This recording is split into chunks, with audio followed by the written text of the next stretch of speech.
Salutations, cyberspace. It's JCal Arts, and welcome to the JCal Arts universe. If you're new here, I know I haven't posted in a while, but let's just say things outside the cybersphere has been a little tough for your art wizard, but it seems that things have stabilized, so now I have time for videos again. So in today's Let's Draw episode, I'll be discussing how Static Shock, the cartoon I have obsessed over in the last video, has deeply inspired my art and my original character. And so it's going to be the same concept as I did with the Amulet video months ago, but with a different piece of media. So we're going to go on to the drawing now. So Static Shock is something that has been on my mind, if you can't tell, because I have another Let's Draw related to Static Shock, along with the last Let's Draw video I did, where I basically fangirl over the cartoon for however many minutes that Let's Draw was. But that goes to show how much I enjoy the cartoon and the character Virgil Hawkins. And I'll talk about how Static Shock came to be, or give like a mini history lesson. So Static Shock is an actual proper superhero comic book character, and he was created by three black men whose names I'll post in the edit. And these black men ended up creating Milestone Comics, which was basically a comic production that was focused on bringing more representation to the comic book industry, because the creators didn't see comic book superheroes that looked like them. And it seems they took the route of blackwashing is kind of whack, because instead of trying to be black versions of white characters in fiction, we can be our own original black characters. Approach I greatly appreciate and rather prefer over blackwashing. I know that's a controversial opinion to some people, but that's how I feel. And I would like to recommend people to this video created by Hats Off Media to go deeper into detail about the creators and how they came to create Milestone Comics and the history of the men involved, because it's a really good video. And if D'Angelo's watching, thank you, man. I love the video and appreciate the history lesson. But all of this is to say that Static Shock and coming across this character and learning about his history and his creators has really brought a creative spark in the same vein Amulet did. Now, I wouldn't say it's the same thing as Amulet. Amulet subconsciously inspired me throughout my years, but Static Shock kind of helped bring me in the direction I am now, and especially with my original character here that I'm drawing, Olimar.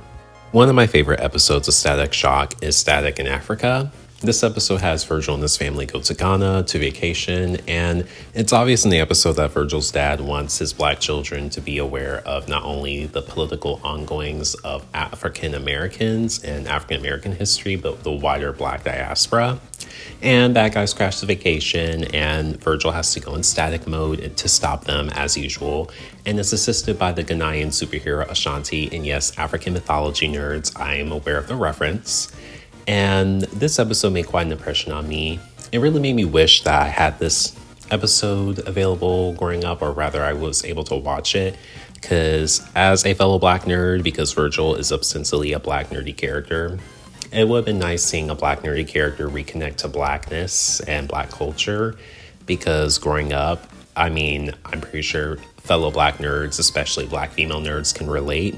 Growing up as a nerdy black person in the early 2010s and 2000s can be a lonely experience sometimes, because, many of the people who like your nerdy interest around you aren't black. And obviously they can love you and, you can make friends with them, but that barrier still exists. And then black people around you kind of don't understand you and kind of treat you like an outsider, even because you don't have stereotypical black interest. And there's a secret rule amongst many black people to act stereotypically black enough. And if you don't act stereotypically black enough, your blackness is questioned. And I've had the experience of not being really interested in black American culture, unfortunately, because growing up, the main things in black American culture for my area and the black people around were sports, soul food, athleticism, and rap. And besides soul food, even now, I'm not really interested in those things, to be honest with you.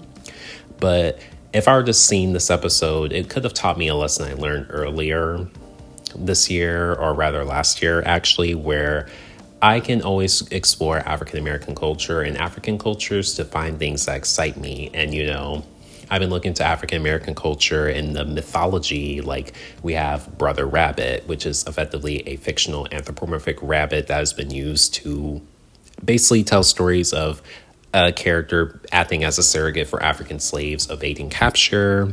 And I'm learning about hoodoo, which is an African American spiritual system, religion. And if you're a hoodoo practitioner, I'd like to know more outside of Wikipedia. So hit me up in the comment section.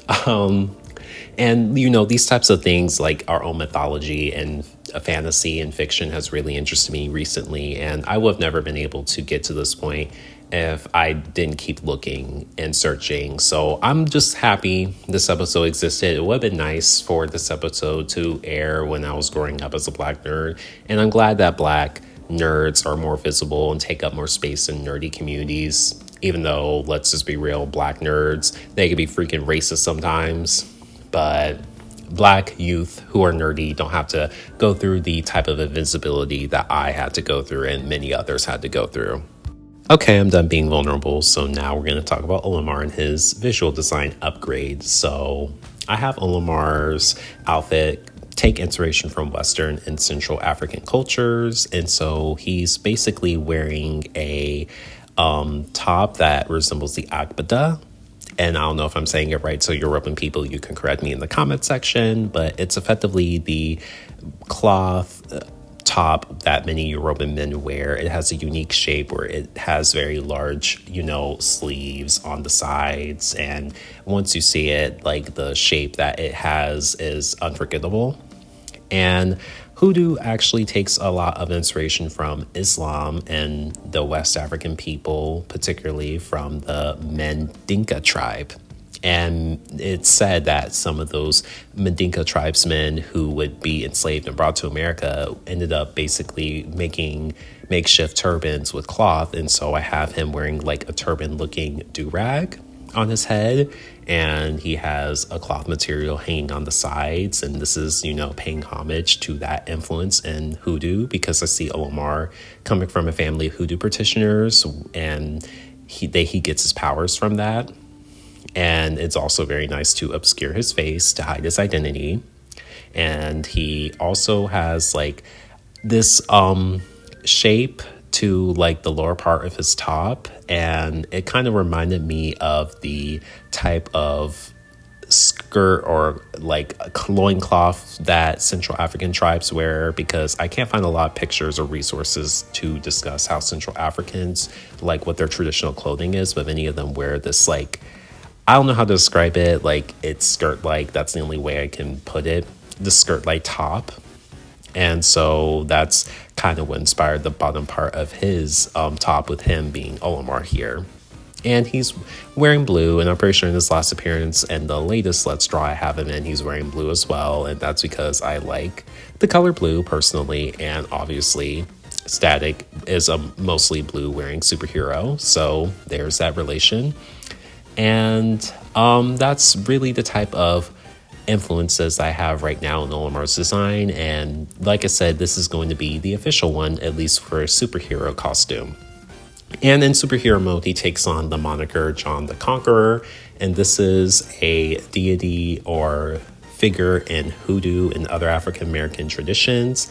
And John the Conqueror has many stories involving him, but the one I find interesting is that of John the Conqueror being a prince from a Congolese tribe in Africa who was sold into slavery, and then has used his, royal regalia to inspire him to resist the slave owners and giving them a tough time. And so, yeah, he takes on that motto for a reason when he's in superhero mode. And that's where I am with the character. And I feel like I've made substantial ground, because those in the J. Cal Arts universe know that coming up with characters and story and lore and even names can be a struggle over here.